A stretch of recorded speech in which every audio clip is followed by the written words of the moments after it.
appreciate my work because to be a martial artist, to be a dancer, however you have discipline and be able to have a really good eye for detail. I'm very particular about doing my work with the details.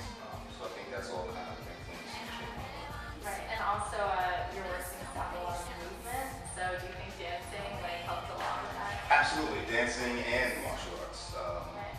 Being able to understand how energy flows and to put that into the work is really important to me. I think it probably came out without me doing it deliberately, Right. but as I stand back and look at it, I can see how people see it in my work. Right. That's definitely where it came from.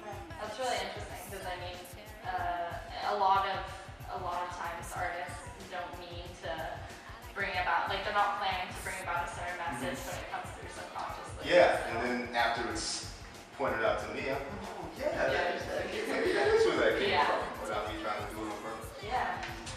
So what materials do you use in your work? Well, my favorite is oil on wood, but I also use acrylics, I also use a bit of fabric and resin, and sometimes something on canvas like the piece behind me. But And what's so alluring about oil? the richness and the depth of the color, I think it's amazing to me. I love it. Right. And also with oil, it takes longer to dry, so you're able to like nothing is permanent. You can always change. Yeah, it does take longer to dry, which makes it easier for me to keep manipulating it. Right. But at the same time, it can be a drawback because it does take so long to dry. Right. You have to be patient. You gotta be patient, absolutely. Yeah. Absolutely. Yeah. So how long were you living in Barbados before you continued New York? 2 years. 2 years. Yeah, I was pretty small when we did that. Wow. So do you remember a lot of? I remember those only 2 years? going back, Yeah. you know, as I got older. Right. But And then that was probably a huge difference. Yeah. Huge change. well, I see a lot of family members that are like, oh, remember when we were this big, and I have no idea who these people are. I'm like, hi. You're my cousin. Yeah, you're my cousin. Wow, you're so much taller than me. What happened? Yeah. Yeah. No, but that's really interesting. So you seem to have a lot of varied experiences and Yeah. been to a lot of absolutely. places. And you were in Iowa after New York? Yeah, I was in Iowa and then San Francisco and now LA. So. Oh wow. Okay, What so you've around. seen it all. So do you find that when you're creating your works, you're able to connect with nature more since a lot of them revolve around living in nature? Absolutely, absolutely. I feel like I have a greater appreciation for nature because I examine it so much and pay so much close attention to things that I see every day. And for me, it's a challenge of trying to recreate some of those things that I see. Right. And hopefully, And not just like what you see, but how you interpret them, like Yeah. how they make you feel. And yeah, it's definitely my interpretation of it. And Right. that's one of the things I enjoy about it too, is because everybody's going to have a different interpretation of what they see. I mean, I Right. have my idea of what I was doing with it, but you'll see something else. right. What feedback have you gotten from people, or how people interpreted your work?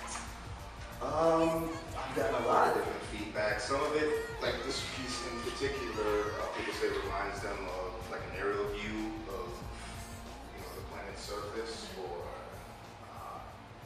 storm clouds, something in the ocean, fractals. Yeah, I thought of the ocean when I saw it. That's what I was going for, ocean, Yeah. like the waves crashing on the rocks, and the foam that is floating on top of the waves go back out and starts to break apart. Right.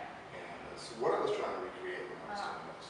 And I see here on some of them, like especially in this lighting, how some of that is that resin. Yeah, the resin is the coating on the outside, and what you're seeing when you walk by when the light reflects off of it is actually iridescent pigment that I put Oh, wow. into the paint. Yeah, because it So has that's that like specific. metallic glow. Yeah, and that's what I was going for, so that as you're passing by it, you can see different angles and different Yeah, reflections. that's a really cool effect. So tell me more about the creative process of this panel and how long it took you. How many hours are going to take? Hours. Once again, this is something that's evolved. At first, it was started out as me envisioning like gaseous storm clouds or maybe like an atmosphere of a planet, and it's kind of morphed into water. Right. Like I was saying, like the deep ocean waves crashing on the rocks and the foam that's on it. And they originally were just large pieces, but then I decided to break them up into little panels. Right. I think And I think that's a lot more effective. Yeah. So tell me more about this piece. This piece is part of my puzzle series, and the original idea for it was I wanted to create a painting that was several smaller paintings all put together. Right. And hopefully I achieved that. It's also called a puzzle because I think that if they were all pieces that you could remove, you should be able to put them all back in, but in different places. Right. Kind of like one of those little games that you used to have when you were little kids, you have to move pieces around, try to spell things. Yeah. I think that you can move it around. That's if they weren't able to be taken off, but they're painted directly on the canvas. So. Right. So do viewers they're always trying to do the puzzle in their head? No, not really. They're more fascinated by what's going on in each particular square or rectangle. Okay. You know, because once again, it reminds them. People say this reminds them of like the sun or like a hole. Right. This idea comes from like star trails. You know, if you would aim the camera at the sky at night, Right. you know, the Earth's revolution would make those trails. So. Yeah. It's interesting how everyone has a different interpretation of it, and each section of the picture is different in its own way. And that's what I was going for. That's why. Thank you for listening to the Lagoka interview with Neil Russell, and we hope to see more of him soon. Thank you.